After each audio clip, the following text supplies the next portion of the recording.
Tiwari spiritual master and spiritual healer अपने channel Mrityunjay the divine path spiritual courses consultancy में आप सभी का बहुत बहुत स्वागत करती हूँ। जैसा कि आप सभी को मालूम है कि 29 सितंबर से हमारे पितृपक्ष स्टार्ट हो रहे हैं।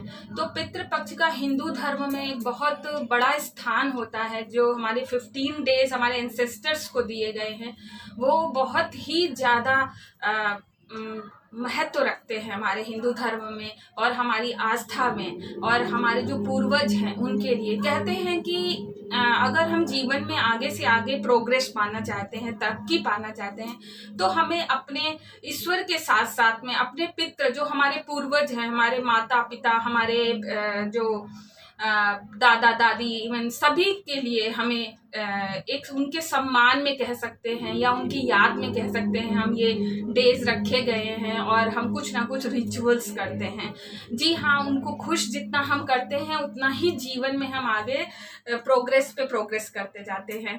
और जैसे कि पितृपक्ष में कुछ चीज़ें आप लोग करके बहुत अपने जीवन को में चल रहे प्रॉब्लम्स, परेशानियों से निजात पा सकते हैं। इसी वजह से कहते हैं कि पितृपक्ष में दान करना चाहिए और जो उनको पसंद है वो भोजन कराना चाहिए। इसी श्रेणी में मैं आपको आज शेयर करने जा रही हूँ कि 5 चीज़ें विशेष तौर से ध्यान रखिए पितृपक्ष में आप करने के लिए। ये 5 चीज़ें आप लोग करिए और उसका पूरे ईयर आप बेनिफिट देखिए, और साथ में इंटेंशन प्योर रखिए, कर्मा प्योर रखिए, गुड कर्मा करिए। ये तो सभी में होता है, सभी चीज़ों में ये अलाउ होता है कि हम जनरली ह्यूमंस बीइंग में एक चीज़ होती है कि ईश्वर से चाहिए सब कुछ, बट ईश्वर ने हमें क्यों बनाया है?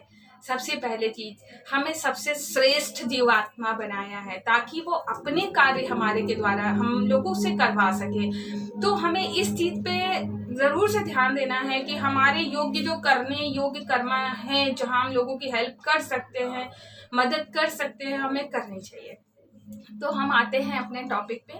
पितृपक्ष में 5 चीज़ें हैं जो आप दान कर सकते हैं और इनका दान अवश्य करना चाहिए। वस्त्र दान, सबसे पहली चीज़ वस्त्र दान। आप किसी भी नीडी पर्सन जिसको धोती, गमछा, अंगोछा, गमछा, कुर्ता, इन सब का दान करना चाहिए। वस्त्र दान करने से भी आपके बहुत सारे रास्ते खुलेंगे।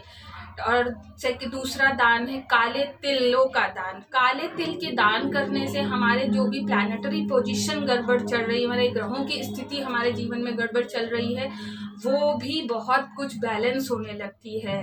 तीसरा दान है गुड़ का दान। यदि हर समय घर में छोटे मोटे कलेश, लड़ाई झगड़ों का माहौल बना रहता है तो आप गुड़ का दान करें।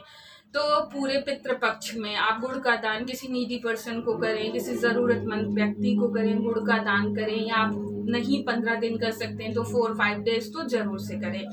इसके अलावा पानी का दान। पानी का दान तो सारे दानों में महादान, श्रेष्ठ दान बताया गया है। इसी वजह से हम लोग अपने पितरों को विशेष तौर से पानी ही दान करते हैं। दक्षिण की तरफ मुख करके हम उन्हें पानी का तर्पण करते हैं। तो पानी का दान करने से हमारे पितृ की कहते हैं तृप्त होते हैं और हमें बहुत सारी ब्लेसिंग्स देते हैं।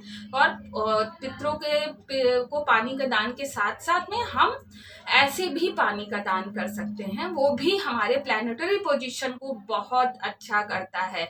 इसके अलावा भोजन का दान। भोजन का दान पितृपक्ष में होता है। जो हमारे बेसिकली हमारे एंसेस्टर्स को जो चीज़ें पसंद होती हैं हम लोग वो बनाते हैं उन डेज में, और लोगों पंडित को या किसी को बुला के खिलाते हैं। बट नीडी पर्सन जो भी हैं, जो ज़रूरतमंद हैं, जो भूखे हैं, मतलब जिनको खाने की व्यवस्था नहीं हो पा रही है, अगर हम उनके लिए भी साथ ही साथ उनके नाम से कुछ करते हैं तो ये भी हमारे ग्रह नक्षत्र, हमारे प्लैनेटरी पोजीशन को बहुत अच्छा करता है और उनकी ब्लेसिंग से हम जीवन में बहुत आगे तरक्की करते हैं। तो जी हाँ, आपकी बार जो भी हमारे ये पितृपक्ष स्टार्ट हो रहे हैं, आप ये 5 चीज़ों को फॉलो करिए और नेक्स्ट 1 ईयर में आपको क्या बेनिफिट्स होते हैं आप मुझसे ज़रूर से शेयर करेंगे। Thank you so much.